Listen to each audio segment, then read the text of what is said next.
And plus the quarter pipe, or the half pipe example that I gave before pretty much throws that comment out the window anyway.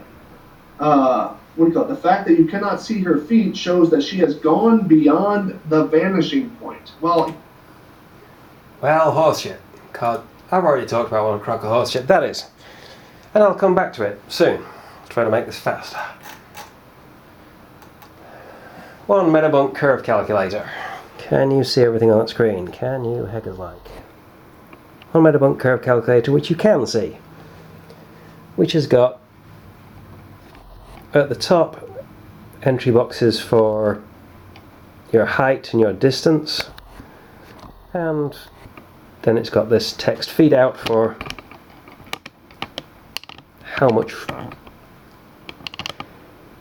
you can see, how much is hidden. If you look at the bottom there, angular sizes, down there,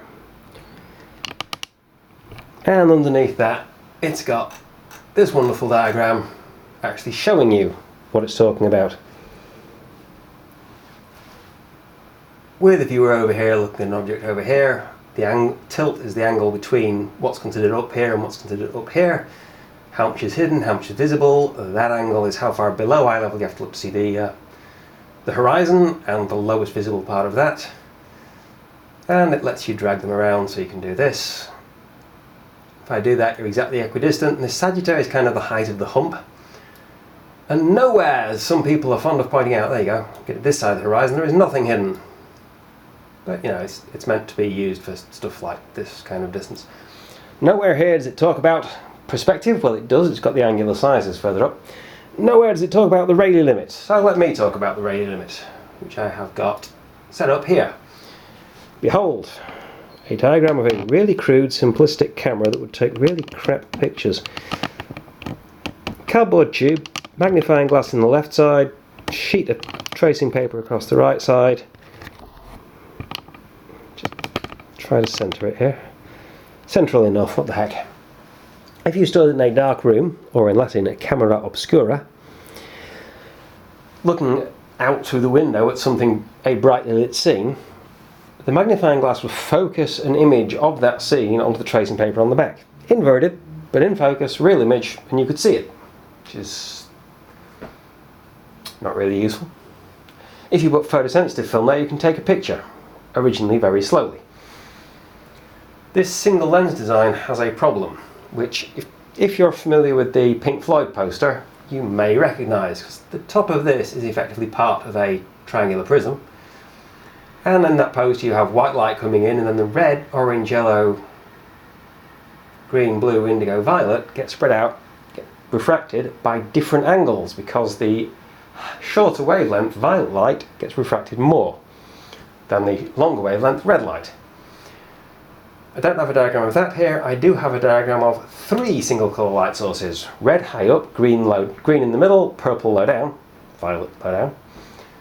Being refracted, the light from them being refracted by different amounts. So the red is being focused at a point behind the sensor, the green on the sensor, the violet in front of the sensor. Red and violet would both be out of focus.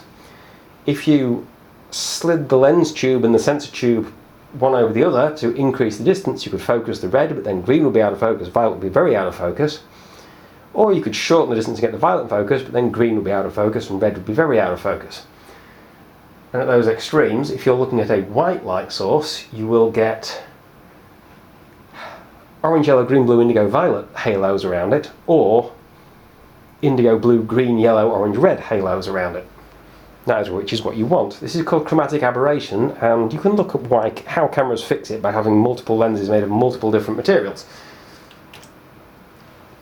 Showing waves instead, if you think of light as a wave, you might think of it as something like this. You have the peaks and the nothings in between them. That's not quite correct, because light actually goes as a wave from maximum positive electric charge to maximum negative electric charge, and not in phase with that.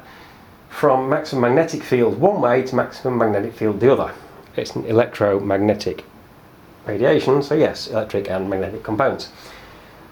So it might be better to represent that way, where you have it going from maximum yellowness to maximum blueness as positive charge, negative charge, or as left magnetic field to right magnetic field, or whatever you feel like. So yellow and blue are both intensity, and that greyish bit in between is nada. Now we come to a problem where you're using this to focus image onto your light sensor, and that's fine if you have a very low sensitivity film where you're manually hauling out the shutter. You give it 5 minutes to take the picture, you drop the shutter back in, and you have a photograph of a landscape or city street or whatever. These days we use higher speed films than that. Like even in the 1970s we were using much higher speed films than that.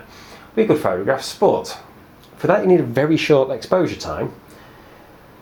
And now the brighter the scene is, the shorter the exposure time you want, because you want a certain amount of light to come in. You have a minimum amount of light that will produce an image at all. You have a maximum amount of light, beyond which you just get a burned out, it's completely black negative and a completely white in final print.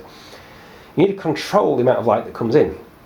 And you can do this by varying your exposure time. But if you need to take a really quick picture, you're trying to freeze a waterfall in motion, or photograph sports, 1/2000th of a second exposure, and it takes a 5,000th of a second to open your shutter, another 5,000th to close it, the centre of your image is going to get exposed for almost twice as long as the edges, and your image will be bright in the centre, dark at the edges. In photographs taken with really cheap compact cameras, you can see this problem. You can see them dark around the edges when they're taking images in bright light. If you take a really long exposure, like you're deliberately trying to make the waterfall all blurry so it looks like mist pouring down the hill, you don't have that problem. But you do have the problem that with a long exposure you let in far too much light, even in fairly dim conditions. So a way around that is to put an aperture in. A wall across the tube with a hole in the middle whose size can be varied. You twist a ring on an old like OM2, even a Nikon F55, to vary the size of the aperture. These days it's done automatically, electronically, but you vary the size of that hole to vary the amount of light that gets through. The problem is at those edges, where those two little red arrows are, just there. The problem is, if you imagine this as waves coming into a pool, if this right hand area is your kiddie swimming pool or your marina, and this is waves on the sea, some waves come straight through the hole. The water here and here is not going to stay perfectly still. There will be waves spreading out in circular patterns from there and there. And when you have waves spreading out from two different sources, going to different directions, crossing over, you get interference. You can see this if you have waves reflecting off a seawall, because the reflected wave will cross the next incoming wave. Where a wave is on top of wave, you get a peak. Where a trough is on top of a trough, you get a pit. Where a wave is on top of a trough, you get nothing. And you can see that there, especially if I zoom in. You have the yellow peak, the maximum polarity one way of the wave, and the blue trough, the maximum polarity the other, radially from each of those two edges of the aperture. This would actually be a circular aperture, so this would be all the way around it, but this is just a cross section shown on the screen. Where they interfere and you get yellow on top of yellow and blue on top of blue, you have a wave very much like the incoming wave. You have something very much like this line here happening down this line here, alternating yellow and blue. Where they interfere such that you get peak on top of trough and trough on top of peak, they cancel out and you get this dull halfway between colour down here. You get a symmetrical pattern. There are red lines there showing where you get the maximum intensity that is very much like the incoming light, and where you get no intensity at all. Because this is a cross section through a circular object, these will be the edges of cones. That's a shorter wavelength. You get the exact same effect. You may think it's a little prettier like that. You may think looks like somebody's about to tell you that you're feeling very sleepy and want to write him a cheque for a lot of money, and then cluck like a chicken. You get the exact same effect, but you can see there, those cones are tighter. The stripes of intensity and the stripes of dull grey are closer together in this cross section. So that's the high intensity, that's the low intensity. This is what happens if you try to draw it to scale.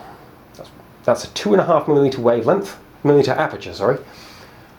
Way out there and way down there, which you can't see because I need to zoom out to show it.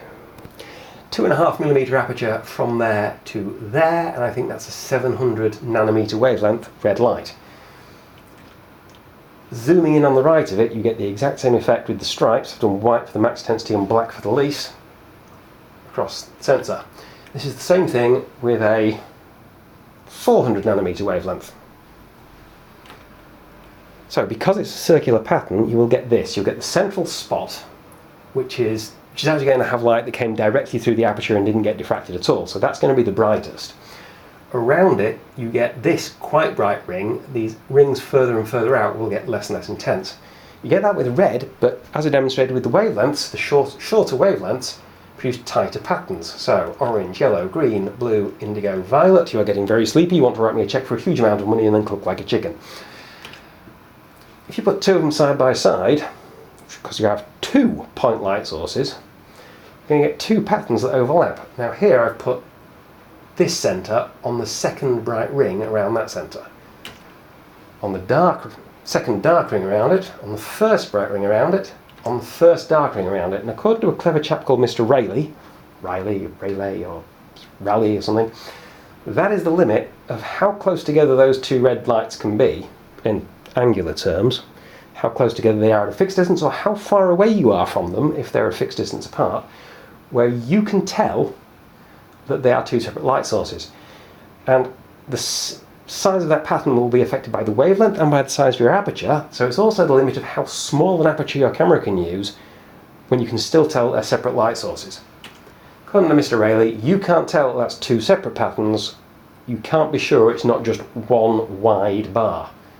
It could be 1 lamp at each end of a metre arm, or it could be a metre long fluorescent tube, a neon lamp or whatever. You can't tell anymore. There you can tell there's a dark space between them. There you certainly can. Go to violet, which is a much shorter wavelength, at the same initial distance apart, it's now almost on the 4th ring, 4th bright ring. Pretty much on the 3rd dark ring. And as I go to what was the 2nd dark ring, what was the 1st bright ring, what was the 1st dark ring, you can much more easily tell the violet light apart. And that was too close to tell them apart with red light, but it is just slightly too close for violet, but you can officially almost tell that's 2 lights, not just one wide one. And there again, too close together for you to tell them apart.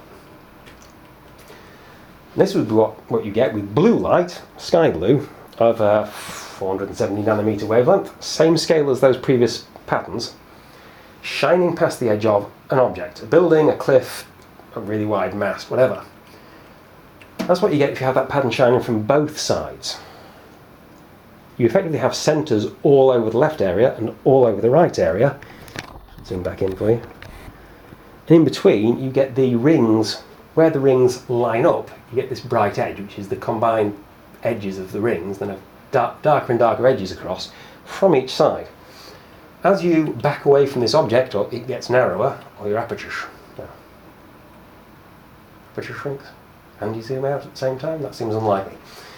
But if you're looking at narrower and narrower objects, or you're getting further and further away from an object silhouetted against the sky, you can get pretty effects where the bright bars line up, and dullness where the bright bars line up with the dark bars.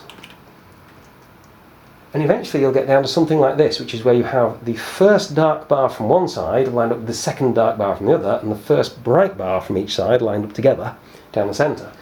This is something you may possibly have seen in a photograph. That's something I'm sure people have seen in photographs, especially if it's just out of focus. An object out of focus silhouetted against the sky, or an object that's right at your Rayleigh limit, he said confidently. Is it right at the limit? No, it wasn't.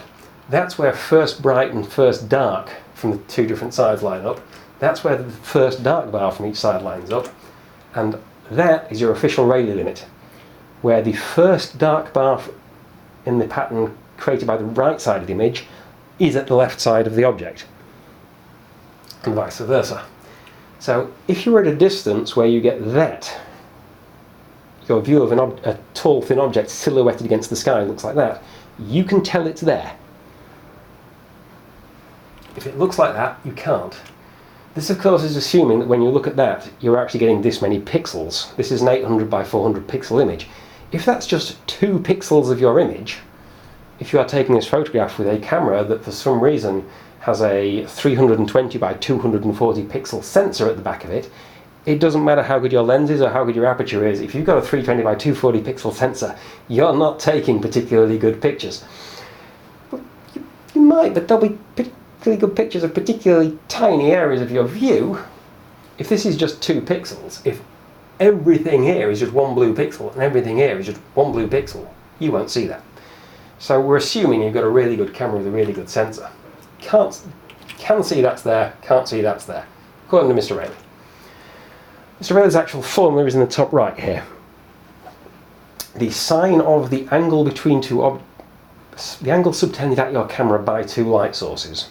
This is important here. By 2 light sources, not by 2 dark objects each side of a light source, at which you can only just tell that they are 2 distinct objects, is 1.22 times the wavelength, which introduced. This little head with the top hat is actually the Greek letter theta, and this one is lambda, which can be half-life of a radioactive substance, the coefficient of friction, or in this case, wavelength of light. 1.22 times your wavelength divided by the diameter of your aperture. Bear in mind, with visible light, the wavelengths are about 360 to 760 nanometers. So that's going to be a really small ratio. Sine of theta is going to be a really small number. And across here, we've got an angular size formula. There are 2. For a brick, if you're looking square on at the face of a brick, the angular size of the width of the brick would be the angle be twice the angle whose tangent, there's your twice, the angle whose tangent is half the width of the brick, there's half width of the brick, divided by your distance to it. And the angular height of the brick will be twice the angle whose tangent is half the height divided by the distance. If you're looking at a ball in the distance, you use sine, not tangent, and it's the distance to the centre of the ball, not to the near surface of it. But we're talking about really small angles. We're talking long distance photography, things beyond the horizon as seen from a hilltop. We're talking about tiny angles. For tiny angles, if you're working in radians, which are fabulous things, you know how the circumference of a circle is 2 pi r? Well, there are 2 pi radians to a circle. So if you tie a rope to a post, pull it tight, 10 metres of rope, and walk 10 metres around that circle, you've gone 1 radian of the arc. If you're walking at 1 metre per second, you're going at 0.1 radians per second. It's really handy. A lot of people think in degrees. In degrees, you can't say sine theta equals theta, approximately equals, but you can say sine theta and tan theta are approximately proportional to theta for small angles. The sine of 0.02 degrees is approximately twice the sine of 0.01 degrees, and the tangent of 0.03 degrees is approximately twice the tangent of 0.015 degrees. Which allows us to simplify those two and combine them to say that the height, the vertical separation between 2 little white fairy lights on that Christmas tree to the right, divided by the distance from our fabulous model's camera on the left, redhead model at that. I had to pay extra for a redhead, but she did bring her own camera, so I didn't have to buy her one. That saved me some money. The height between those 2 fairy lights divided by the distance, their distance from her camera, is approximately equal to 1.22 times the wavelength of light divided by the diameter of her camera aperture, at the point where she ceases to be able to distinguish them as separate lights. Now, if she can distinguish them as separate lights, with a good enough camera, with a good enough sensor, with a good enough lens, with a big enough aperture, zooming in far enough, she can get a photograph of a Christmas tree with lights. If she can't, it's not going to disappear from view. She's not going to cease to see the Christmas tree.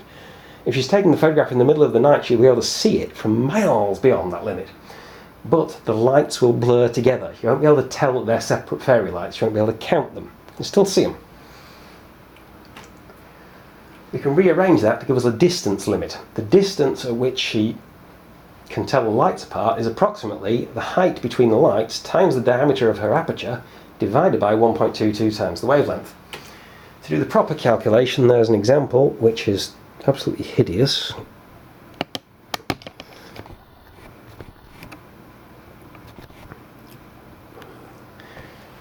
The distance at which 1 metre wide gap between light sources is only just distinguishable if your aperture is 100,000 times 1.22 2 times the wavelength. So for a 470 nanometer blue light from the sky, that's about 57.34 millimeters aperture, which is pretty big. So there's your ratio, 100,000, and because you want diameter over wavelength, and yeah, reciprocal of that, the angle whose sine is 1 over 100,000, because that's 1.22 times wavelength over diameter, halve it, take the tangent of half that angle and double that, gives you height between them divided by distance, or width between them divided by your distance from them, reciprocal of which is your distance from them divided by the height or width, and the height or width is 1 meter, so this number is your distance in meters, which is 100,000 meters minus 2.5 microns, a respectable size for an Escherichia coli bacterium, not relevant when you're trying to work out how far away from an object you're holding your camera. You wouldn't notice if there was a bacterium on the lens. You can't measure that accurately. That is 100 kilometers. For 100,000 ratio, 100 kilometers. This will scale down pretty well for a while. If you do that calculation again with a really small aperture, no, it won't quite be to scale. I think the distance gets further than to scale, but it's a good enough approximation. It's good enough approximation allows us to say that with a 57.3, let's just call it 2¼ inch, or let's be generous and say 60 millimeter, about 2⅓ inch aperture, you can see a 1 meter wide object silhouetted against the sky from 100 kilometers away with a 28.67 millimeter, or roughly 1.6 inch aperture. You'd have to be within 50 kilometers to see it. So I've got a map. I'm going to have to zoom out on the map. Arbitrary map of fictional location with a pretty river and lots of little tributaries winding down here, hilltops here, here, here, here, here, here, here, here, here, here, here, and here, and distinctive hill down here and one up here, plus a position on the waterfront here, and beaches. And I had to add to that because the numbers weren't working too well. I've added some rocks in various places, including a position on the rocks down here, sitting way out in the sea. This is with 100 meter pixels, so that is a long walk out over the rocks just to eat your fish and chips. But it's probably a lovely, peaceful spot, unless the wind comes up and blows waves in. I've got measured in purple the distances from each of these viewpoints to each of 2 100 meter high, 1 meter wide masts, which is a really bad design. They'd suffer terrible air resistance. Underneath, I've also added the elevations above sea level of your eyes on each of these hills, and of the base of the mast. This mast is standing on ground 22 metres above sea level, this one on ground 230 metres above sea level. But hills at 55, 120 and 61 metres. Someone sitting on a memorial bench here at 5 metres. Some guy used to like this view. He died, his family put him on a bench. We now have an observer sitting there taking pictures from 5 metres above sea level. Someone eating fish and chips here 3 metres above sea level. Under each of those distances is Metabunk's figure for how much is hidden. See here it says none. From a viewer with eyes 120 metres above sea level, looking at a mast whose base is 230 metres above sea level and looking across this wide open valley, mind you, there is nothing hidden by curvature. The distance is 37.6 kilometres. So if you have either of those cameras, if you have the 1 inch or more aperture in your camera, you can photograph that mast and you can see it silhouetted against the sky.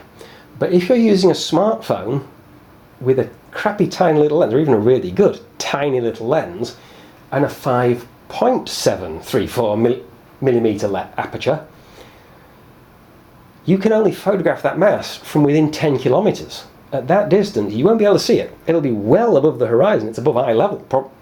Pretty sure it's above eye level. 37.6 kilometers away, and its base is at 230 meters, and you're at 120. It's well above eye level, I reckon. But you won't be able to see it. Not through that crappy little smartphone lens. 2.76 meters hidden, same story. 5.29 meters hidden, same story. 72.91 metres hidden. This person's sitting on the rocks. This is why I added them. I wanted a number like that. The base of this mast is at 22 metres, so the top of it is at 122 metres, and 72.91 metres is 0.91 metres above halfway up that mast. Now, it's going to vary with refraction, and it's over water, and Metabunk does say not valid over water very close to the horizon. This would be water at the horizon somewhere here, but roughly half that mast is hidden. Now, you'd probably get a mirage near the horizon and have a really hard time saying what is the lowest point on the mast you can see, especially if it's a featureless mast. But according to this figure, you would be able to see roughly the top half of the mast. Again, with the good camera or the very good camera, but not with the smartphone. Here you're closer, 24.72 kilometres, only 17.43 hidden. So sitting on that bench, you can see the full height of the mast. Not with a smartphone, but even with the camera that's filming this. With a really good DSLR, no problem. But here, 76.84 kilometres. 61 metres up, 230 metres up, 146.87 metres hidden. If you go to that northern peak up here with a telescope, get yourself a 4-inch reflecting telescope or a 6-inch, and haul it up that absolutely enormous 61 metre hill. Where are we? Are we in Norfolk that they call 61 metres a mountain? No, there's nothing in Norfolk 61 metres above sea level, not even the top of the cathedral. Anyway, if you're up here with a telescope, you can photograph the full height of this. If you're up there with a 57, 60, 70, 80 millimetre aperture, you can photograph the full height of this mast down here. If you're up there with a mere, I think I worked it out as 45 millimetres was the limit at that distance. So if you're up there with a 50mm aperture, you can photograph that mast. But if you're up there with a 40mm aperture, according to Rayleigh, you can't see it, it's beyond your Rayleigh limit. Where's the really big figure? The really big figure is this one here. It's not as much hidden as that, but this mast is lower. From here, looking a slightly shorter distance, 74 kilometres, 141 metres hidden. Top of this mast is only at 122, that's hidden. Even with the 4-inch reflecting the 8-inch reflecting telescope, the 96 megapixel sensor, and the 100mm aperture in your camera, you can't see that mast from there. From there to there, it's well within the Rayleigh limit for that camera, it's well outside it for your smartphone. You can't see it with either because this ocean and the curvature of the Earth are in the way. So the reason that the Metabunk page doesn't say anything in there about the Rayleigh criterion is that it's talking about curvature, and that's a completely separate limit. It doesn't know or care what camera you have.